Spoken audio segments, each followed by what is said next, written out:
I learned that when I was doing mergers and acquisitions. There was this old McKinsey study, the difference between a successful merger and failure in a merger is actually the employee engagement. So it's something that I kept in mind, and I'm using on a regular basis as well as in human resources, because our one of our main function is really to ensure that there is a employee engagement that we build when you feel like you are not only here to make your customer happy, but you are here to make your employees, your fellow employees, your colleague happy. It just generates a complete different mindset and a complete different culture as well.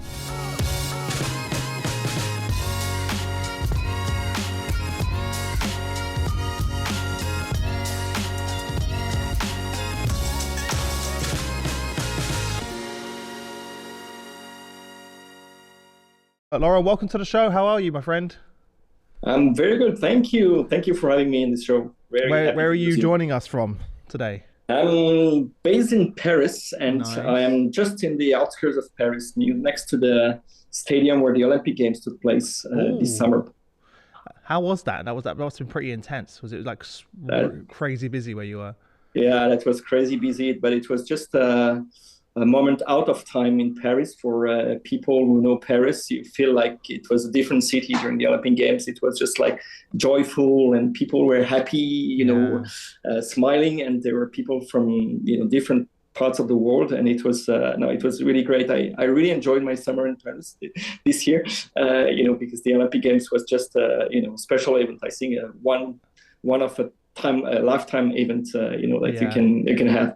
I know how you feel. When we had the London Olympics, it was the same. There was something in the air. It just felt different, and you have this sort of convergence of cultures all in one place, right? And it feels like a real moment. It's hard to put words to.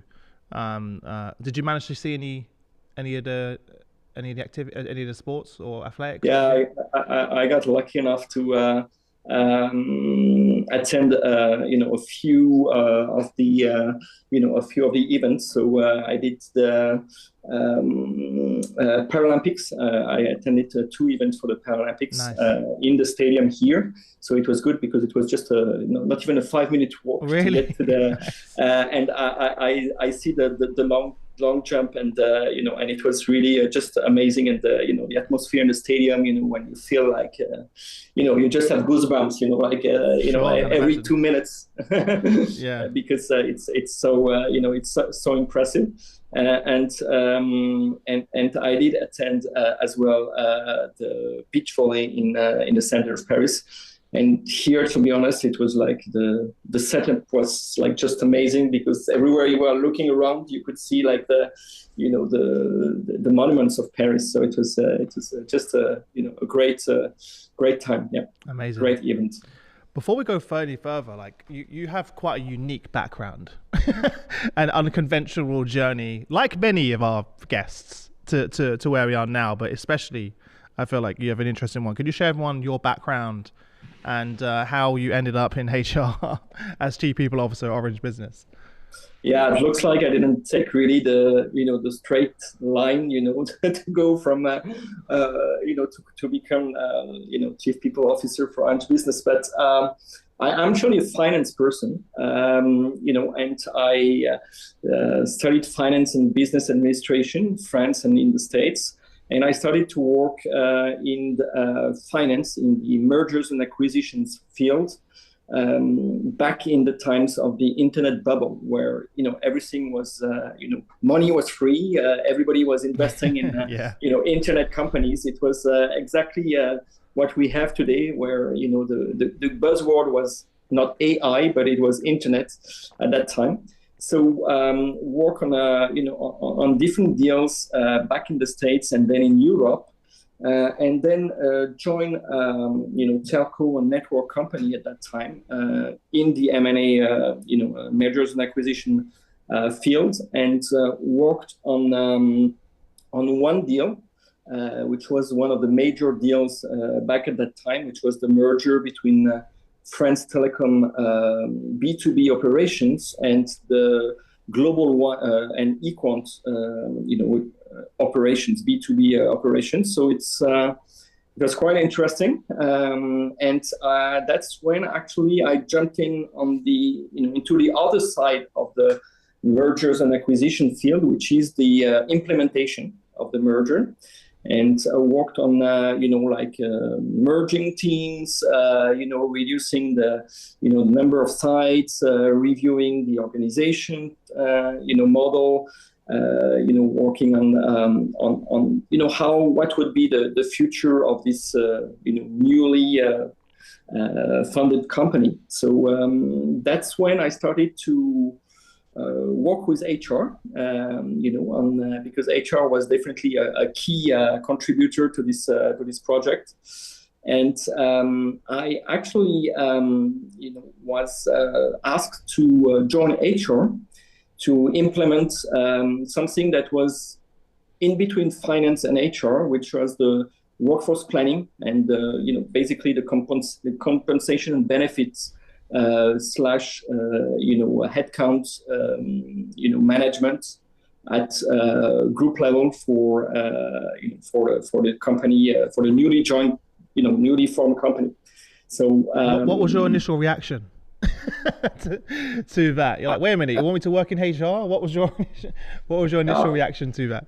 I was like, I was at a point in my career where I actually had the opportunity to continue in the M&A, but pure M&A field, joining a bank and this kind of things. And I saw it as a little bit as a bet, as I have nothing to, it's risky, but I have nothing to lose. So why not doing it? Why not joining? But I really, I was really the finance person in HR. That's really how I joined HR at the beginning, and it was quite interesting because HR and finance didn't talk to each other. It was like really two different worlds, and I was like the in between. The person was you were the one stopping their budgets. Exactly. And I was like, I had the role to be sometimes saying no to a lot of people in terms of budget, but as well as saying yes. So it was quite interesting. And that was my first time, joining HR. And then I went back into more transformational roles, which had quite a major impact on resources. It was, for instance, revamping and completely reinventing the innovation team of Orange at that time. And it was, I needed both the finance background and the HR background to run this transformational project. It was definitely a great experience. So I've been going between HR from that time onwards. I've been moving between HR roles at corporate level for Orange Group or, more at operational level, and transformation, major, transformation projects, led for the group. And that's how I actually joined Orange Business as the Chief Transformation Officer, and managed to identify basically what we need to do to move from connectivity business to a tech company. And since 2022, I have the chance and the opportunity to be the implementing that in terms of HR, because I'm back in the human resources field, and I'm heading the HR, human resources, and employee experience. It's something that it's very dear to my heart. Human resources and employee experience for Orange Business. So it's a pure HR role, but with a lot of transformation involved. It's so interesting because HR is transformation, right? So it makes, and I've seen recently a couple of chief transformation and people officers starting to appear on LinkedIn in many companies, actually, which sort of surprised me. But I mean, not surprised me. I saw it, but like I just said, it makes complete sense. when you think about what HR is and a lot of the work we're doing, it's transformation. It's transformation and change. So it requires the same skills. Exactly, and it's a very different world from the traditional HR role as some people still perceive it, which is a shame, but which is not at all reality anymore. Which is like executing the decisions that have been made by others. Order takers, right? As opposed to leading the transformation. Yeah. And now it's completely different because it's something that is, it's part of my DNA, but it's part of my strong convictions that HR needs to be at the decision table and needs to be part of defining the strategy, defining, where we want to go. Because if you don't involve HR, you can have the best projects in the world, but they are just not, it just can't happen if the human factor is not taken into account. Yeah, I have to ask this question because I will never get the opportunity to ask someone else. For all those HR leaders trying to get their budget signed off by finance, given your background, what's the main things that they should be focusing on? What's your best advice for HR leaders about how to get their budget signed off by finance? Because you are on the other side. You've lived on both sides. Very rare of that. Yeah, I've been on both sides. First is to build a relationship between HR and finance. I think that's quite important. So take your head of finance for a coffee, or it's always good. It can always be helpful, and not only because you have to negotiate for the budget. And then one of the tricks, or one of the key elements to really convince is to have what I call a business case mindset. Saying, okay, if you want that, we need to invest this amount in terms of resources, in terms of training, in terms of whatever. But basically, if you don't, then don't expect that you will be able to deliver this amount, this result. So it's really a give and take type of discussion, and most of the time, it's also the more you can anticipate, the better it is, because you don't the HR part is not something that you can change in a matter of a quarter. So you need to have a long-term vision as well, and be able to share with the finance counterpart what this long-term vision is and how we can work together to achieve the result.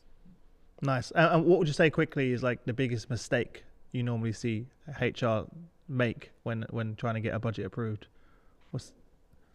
Well, the biggest mistake I see is really when people are not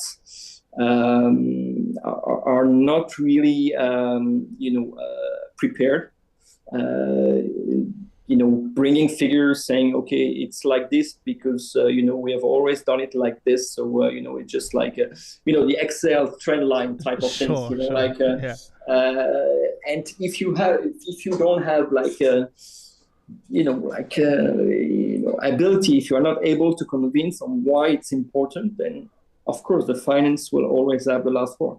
Saying, hey, love it. Okay, it's minus 10% because everybody else is minus 10%, so HR will be minus 10%. So that's I appreciate you sharing that. No, I appreciate you sharing that. It's super interesting. Now, naturally, I'm sure given your background, you have very much a data-driven approach to HR. And of course, we can't have a conversation right now without talking about data, generative AI for HR. Where are you seeing the biggest potential for AI in the HR function? I'm definitely a figures person. I like numbers. I like to see KPIs. I like to see these kind of things because it's definitely the key metrics to drive and to make decisions. So data, I think, is something where HR is a bit behind. The HR function is a bit behind. We have a huge opportunity with Gen AI because Gen AI uses data, and we need this data as well, for a lot of the, and can bring a lot of added value for the HR function. And, we can talk about training, we can talk about, administrative tasks, processes, hiring, recruitment, talent management. There is like, it's a very vast level of opportunities for around generative AI for HR. But I see as well generative AI as a huge element to add value for the human resources function, because it really questions the processes, the future, how we see the future of the company, how we deal with the skills. And it's something that is, key in terms of the long-term vision for the company, where HR is at the center of this, what I call the balance between short-term and long-term. So I see generative AI as a great opportunity for the human resources function to be at the table of the strategy and the decision makers, the executive committees, and so on and so on, to bring value, to bring the right questions, saying, okay, this can be easily replaced by generative AI, or can be automatized, or can be, so where do we see the value that we want to bring? Where do we see the differentiation that we want to bring to the business? So, that's how I see the opportunity for the human resources function to also have a different, positioning as part of the organization. Where are you on the journey? Because at the moment, obviously, it's like we're being inundated with solutions, and to your point, it forces us to assess every single part of and every single process and how we did everything, right? Because you mentioned so many of the areas and use cases. So how are you approaching? What is your strategy in terms of where do we start, and where are you on that journey? The good thing and the bad things with generative AI is that it's very puzzling. You can see that there are a lot of opportunities, but at the same time, you can't do everything. So you have to have a segmented approach. I think there are a lot of things that can be, it's not HR's business to deal with. It can be, dealt by, partners, by companies who are really, into, this field of expertise. So prioritizing where the value will be for human resources in terms of, using generative AI in some of the processes is absolutely key. So it means that, for instance, for Orange Business, we see that, there is value in, spending more time on the recruitment process by interviewing candidates, in discussing, seeing the culture fit with the company, how we can, these candidates can integrate in the teams, how they can also share potentially the DNA of the company. And there are a lot of administrative tasks which are not bringing that much value. So, that's the type of things where we see, okay, there are things that we can do by ourselves, but there are things that we will outsource because, there are some companies that are specialized, will provide great help and great value to our process. Yeah, that's a good example of that one. Another example is on the skills. We see that, generative AI can be, let's say, the new, training company or the new trainers of the company. We can have access to a gigantic, level of resources, through generative AI. You can, have tailor-made training for the employees, depending on where they are, depending on, their background and so on and so on. However, having access to this is great, but if you don't direct the employees towards the skills that are really necessary, that are bringing value, you might be spending a lot, which will not be completely useful for the company. So that's where we have, we are using generative AI, and we are like working on some, proof of concept on, using generative AI to as well help in the career path some of the employees, to bring them to the destination that we would like, or that the company needs in the future. Yeah. So where do we stand to answer your questions? I think we're late, but I think everybody's late in this world. To be honest, no one thought it would be this fast. But we are lucky enough because we started, about 18 months ago to work on some proof of concepts, on some, we started to play with it, and there are a lot of things that we are going to abandon because it's. It's great, but there is better value on the market on some of these tools or some of these proof of concepts. However, there are some aspects that are absolutely key and that are now completely integrated in our HR processes, and we see and we have the direct feedback from the HR teams and from the business that we serve. About the value that it brings to them, the fact that people are not wasting so much time, even though when they were doing it, they didn't perceive it as time wasted. But now they are really concentrating and focusing on the value-added activities. It's true for training, for instance. We are experiencing a huge shift in our markets.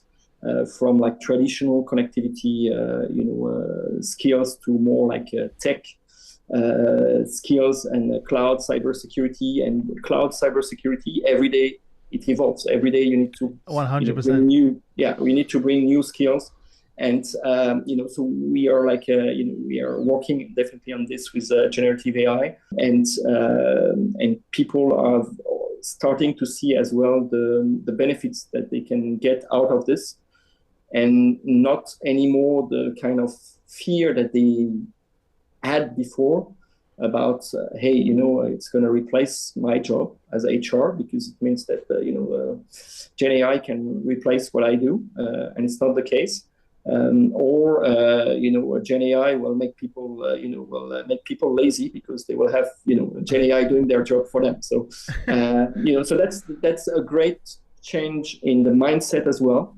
And we see that it takes time. It's like any change management process. You need to accept that it will take time, but it picks up really fast because people start seeing as well the benefits of Gen AI in their day-to-day life. It's a little bit like the mobile phone or the internet back 20 years ago when companies were starting to use it, and we started to really pick up when people started to use it as well on the personal aspects. Yeah, I feel like any of these key moments, like we've mentioned throughout this call, is less about the technology and more about the human and the cultural and the transformation, right, and change. That's the hard part. Like the technology is already here, it's advancing every single day, but people don't advance and move as quickly as the technology, right? If you've been doing a certain thing a certain way for a certain amount of time, that's not going to change overnight, right? So that's something we have to. It's an ongoing process. This is not a 1 month program, a 6 month program, because it's constantly evolving, right? Change is continuous as well. So it's how are you seeing that with your own team though? Have you already started investing in terms of the skills and competencies required within your own HR team to help support and lead this change? Because your function changes just as fast as everyone else's just out there as well, right? Yeah, and sometimes I even say that we should change faster than other, because we should be ahead of time. Yeah, and it's not easy. So we are everyone is going through training on Gen AI. We have an internal tool that we are using, which is called Live Intelligence, but it's also available for external companies. It's one of the products that we sell.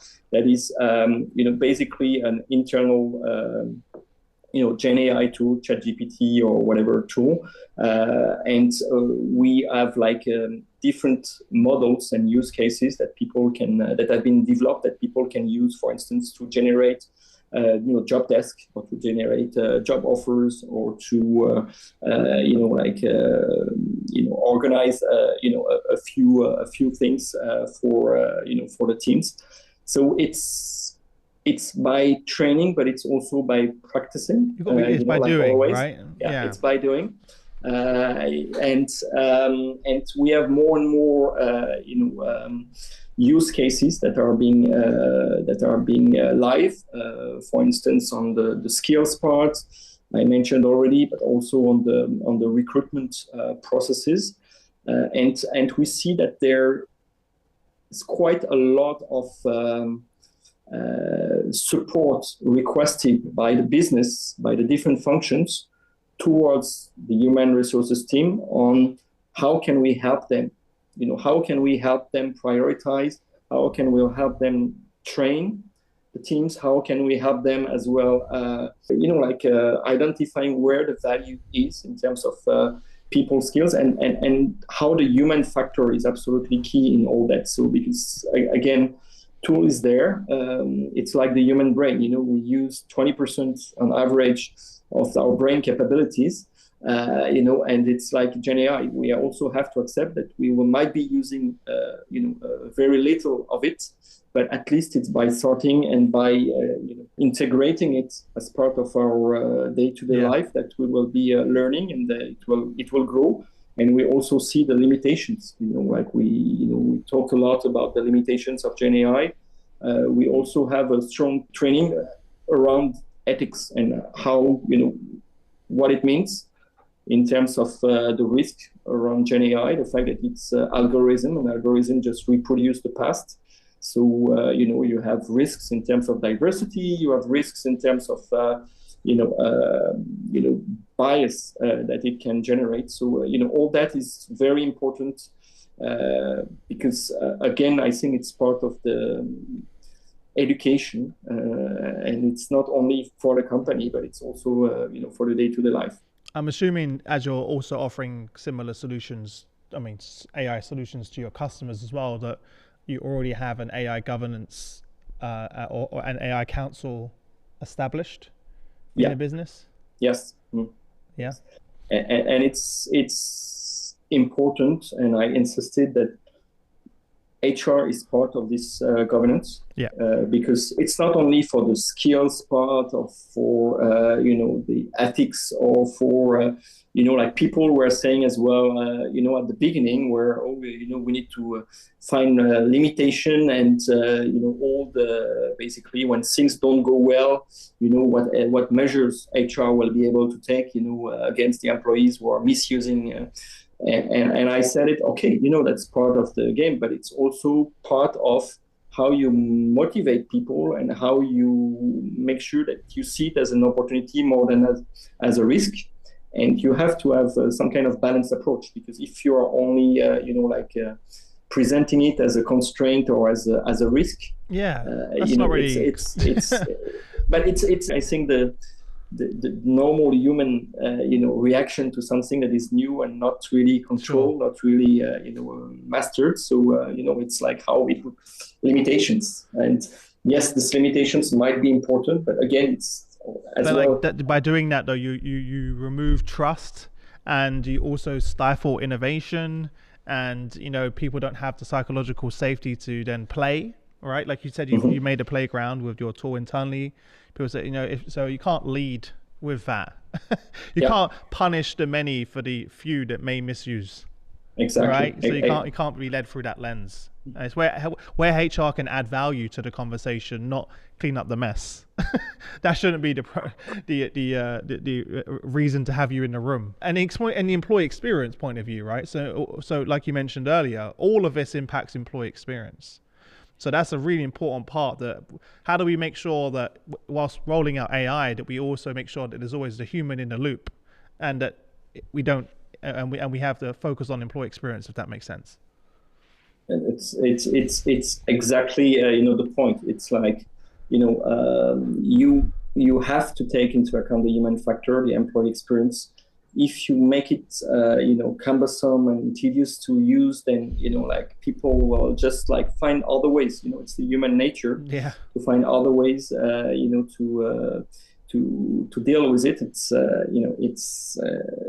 very important that we are actually seeing as not only the function that says no, or the function that is there for people to to bring their complaints, because it's sometimes a bit like how HR might be perceived in some some companies. Unfortunately, it's really how we facilitate things and how we help the business and also help the employees, because I'm a strong believer, and that's my very strong conviction that employee engagement is really the key of success. You just read my mind. I learned that when I was doing mergers and acquisitions. There was this old McKinsey study that was demonstrating that the difference between a successful merger and failure in a merger is actually the employee engagement. It's how people gain trust in the fact that the merger will be successful and how they are actually contributing. So it's something that I kept in mind, and I'm using on a regular basis as well as in human resources, because our one of our main function is really to ensure that there is a employee engagement, that we build employee, or we maintain, or we grow employee engagement. Companies go through different period of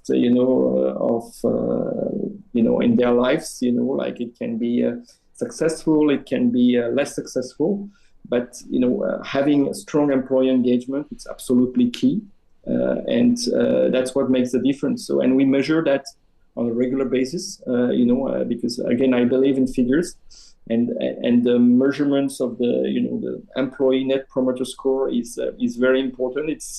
It's not only important for our own employees, it's also important for attractiveness. It's also important for the mindset that everybody has. When you feel like you are not only here to make your customer happy, but you are here to make your employees, your fellow employees, your colleague happy, it just generates a complete different mindset and a complete different culture as well. And it's critical for to be successful together. Yeah, no, I completely agree. And I think something you said to me before is this is not just a role of HR, right? Yeah, it's not the role of HR. It's sometimes when you discuss with the business operations, sales and so on and so on, they tend to kind of push, saying, hey, this is the role of HR, employee engagement, it's your role, your job. Back to the office, to have people, back to the office, it's an HR, thing. And again, that's not how it works. We really need to be skin in the game, what I call skin in the game. All the entities and all the all the teams needs to be involved. Yes, HR might be leading, but it won't happen if like business operations, the heads of the different entities are not completely convinced and are not taking part to the to the efforts and to this investment. So it's again I think how the role of HR has evolved over the last few years and how it's going to continue to evolve. It's how we actually help our colleagues and the business to be involved in some of the topics that are sometimes perceived as HR only, but are actually company-wide key success factors. No, I agree. Before I let you go, because I we could do a whole nother show on some of the other questions that we have. We didn't even get into the more of the transformational stuff, which I would love to speak about more in the future. What would be your advice for those HR leaders of tomorrow? That perhaps have had an unconventional path like yourself, but find themselves sitting in the role of CPO. What advice did you wish you had when you first sat in the seat? I think that it brings us back to diversity, because I think the diversity of the experiences that you have had, the skills as well. I am definitely bringing something which is related to and linked to finance and to data, and so on and so on. But it's absolutely key. But don't forget that human resources is human first. So, when you look at transformational HR leaders, which I think is going to be almost every HR, in all the companies, because the world is going fast in different, in different aspects. We spoke about Gen AI, but there are also strong evolutions around the, how we protect the planet and so on and so on. So the key, the key advice is really to be there to demonstrate the value that the human factor brings to the business. Yeah. And my conviction is that, we need to have the right balance between, financial performance and human performance, or social performance. And it's absolutely key. And we need to have the right balance as well between short-term and long-term. And that's where HR roles lies. I'm wondering, quickly before I let you go, now having been on the other side, do you have a newfound appreciation from previously looking at it from a financial lens and the numbers to then looking at it now from more the human lens, or was that always something you were conscious of, or do you feel like you have a newfound appreciation now being on the other side? Does that make sense? What I'm trying to say? Yeah. The balance between the financial and the human, Yeah, I think that it's it's something that I learned over my career, and I had that conviction early enough. I saw that's good, but I did experience it, meaning that I had different projects that I worked in where for instance we are what we're doing right now, and around this shift in the business model, the fact that we need to invest in training, but we need to really invest. We just not need to tick the box on we spend that amount in training, but you need to truly invest not only money but efforts, time. It's absolutely key, and that's what drives the success of this transformation.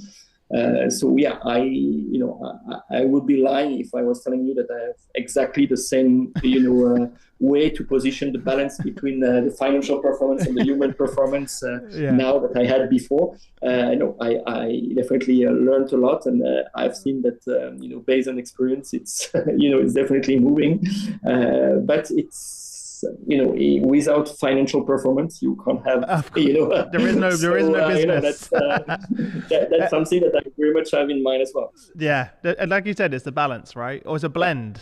It's not even a balance. It's a blend. I don't like the word balance because it means that there needs, it needs to be a blend, right? Of both succeed. But listen, Laurent, I appreciate you taking the time to come on. I could talk to you forever, but super fascinating story that you have, and I know many leaders listening probably would love to pick your brain about very few people you speak to that have that diversity of background that you have, which I think is really interesting, and the lens that you look through HR in and the business itself and people is very interesting. So I appreciate you taking the time out, and wish you all the best until we next speak. Thank you very much, Chris. It was a pleasure to have this exchange, and it's always good to to confront his ideas and to to be able to share experiences as well. So it's something I'm very keen on. So thank you again for this great opportunity, Chris. Really appreciate it.